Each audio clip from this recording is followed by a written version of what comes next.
നമസ്തേ. രാവിലെ തന്നെ ഒരു ചെറിയ വീഡിയോയുമായി എത്തുകയാണ്.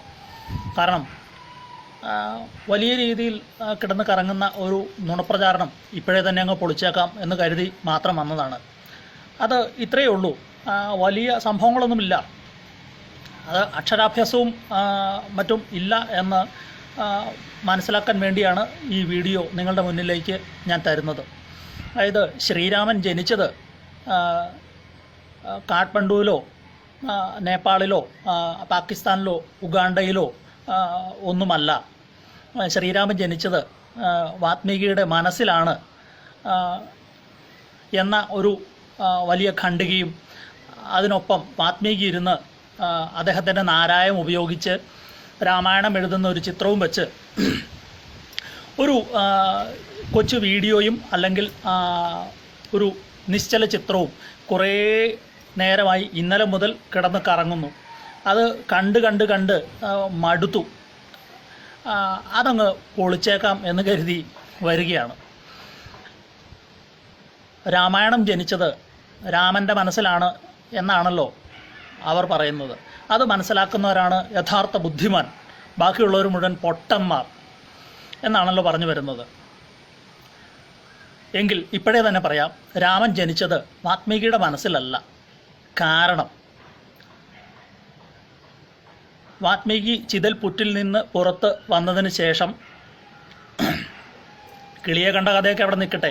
ഇനി കിളിയെ കണ്ട കഥ പെട്ടെന്ന് തന്നെ അതുകൂടി ഒന്ന് പറഞ്ഞേക്കാം ഇതിനൊപ്പം. കാരണം ആ കിളിയെ കണ്ട് മാനുഷാദ പ്രതിഷ്ഠാം ത്വ അഗമ ശാശ്വതി സമായ ക്രൗഞ്ച മിഥുനാഥ് ഏകമവധി കാമമോഹിതം എന്ന് പറഞ്ഞുവെന്ന് ആണല്ലോ ഭാഷ്യം. ഏതായാലും എല്ലാ ഇന്ദ്രിയ നിഗ്രഹവും നടത്തിയ ഒരു മാമുനി പെട്ടെന്ന് ഒരു സാധാരണ വ്യക്തിയെ ക്രോധത്താൽ ശപിച്ചു എന്നൊക്കെ പറയുമ്പോൾ അത് തന്നെ ഒരു വിരോധാഭാസമാണ്.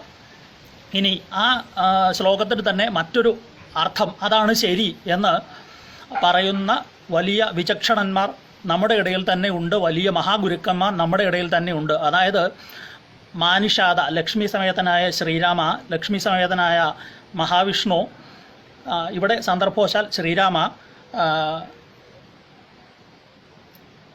ത്വം അഗമ ശാശ്വതീ സമ, നീ ശാശ്വതീ സമനാകട്ടെ. എന്തുകൊണ്ട്? യത് ക്രൗഞ്ച മിഥുന ദേഹമവധി കാമമോഹിതം, ക്രൗഞ്ച പക്ഷികളിൽ ഒന്നിനെ കൊന്നതുകൊണ്ട്. ആ ക്രൗഞ്ച പക്ഷികൾ എന്നതുകൊണ്ട് അവിടെ പ്രതീകാത്മകമായി അവതരിപ്പിക്കുന്ന രാവണനെയും മണ്ഡോദരിയുമാണ്.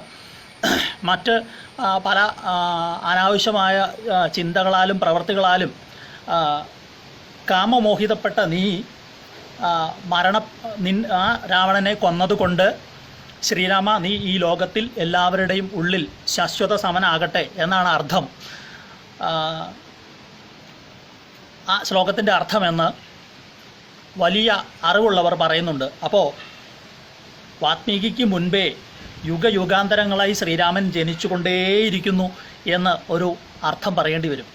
ഇനി ഇതിൻ്റെയൊക്കെ കുറച്ചുകൂടി പുറകോട്ട് ചിന്തിച്ചാൽ ശിവനും പാർവതിയും തമ്മിലുള്ള സംവാദത്തിൽ ശിവൻ പാർവതിക്ക് പറഞ്ഞു കൊടുക്കുന്നതാണ് രാമായണ കഥയെന്നും ശ്രീരാമൻ അന്നേ ജനിച്ചിരുന്നുവെന്നും പറയുന്ന ധാരാളം ആധ്യാത്മിക ഗ്രന്ഥങ്ങളുണ്ട്. അതൊക്കെ വായിക്കണം. ഇനി അതൊക്കെ പോട്ടെ, ഈ ആ പക്ഷികളെ കൊന്നത് നിങ്ങളുടെ അർത്ഥത്തിൽ തന്നെ എടുത്തുകൊണ്ട് ഞാൻ ചില കാര്യങ്ങളിലേക്ക് കിടക്കാം. അങ്ങനെ ആ പോകുന്നതിനിടയിൽ അദ്ദേഹം അല്ലെങ്കിൽ അതിന് മുൻപേ ആയിക്കോട്ടെ പിന്നെ ആയിക്കോട്ടെ, അത് രണ്ട് തരത്തിലുള്ള വ്യാഖ്യാനങ്ങളുണ്ട്, എപ്പോഴും ആയിക്കൊള്ളട്ടെ. എങ്ങനെയായാലും വാത്മീകി അങ്ങനെ രത്നാകരനായിരുന്ന ആ കാട്ടാളൻ വാത്മീകി ആയതിനു ശേഷം അദ്ദേഹം ഇങ്ങനെ നടന്ന് പോകുന്നതിനിടയിൽ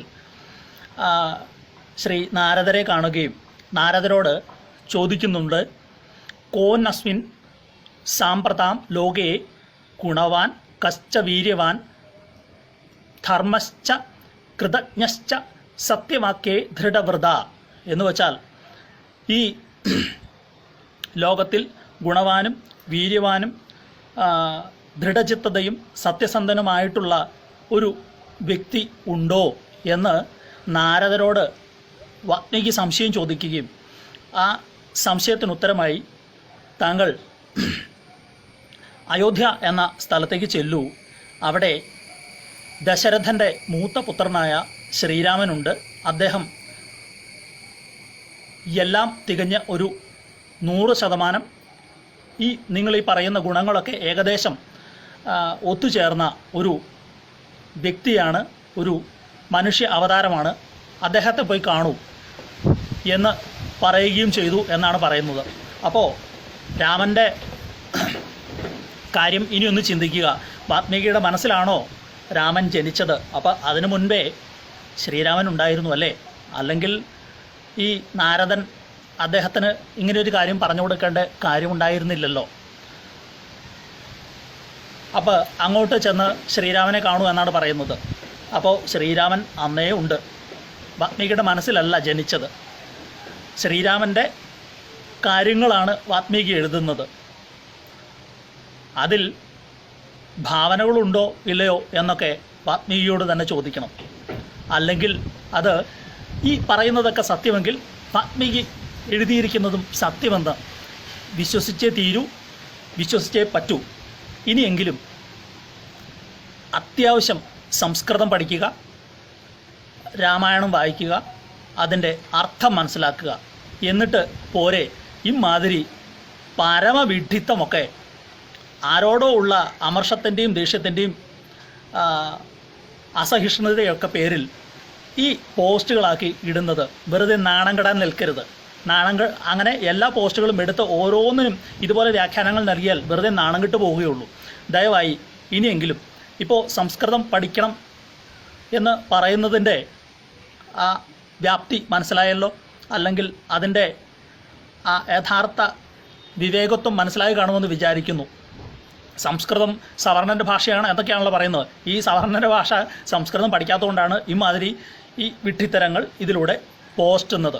പിന്നെ ശ്രീരാമനെ എതിർത്തുകൊണ്ട് ഞാൻ രാമായണൻ വായിക്കില്ല പഠിക്കില്ല എന്ന് പറയുന്നതിൻ്റെ ഈ വിവേകമില്ലായ്മയും കൂടിയാണ് നിങ്ങളുടെ ഈ പോസ്റ്റിൽ കൂടി ഇപ്പോൾ വലിയ സംഭവമായി പോയിക്കൊണ്ടേയിരിക്കുന്നത്.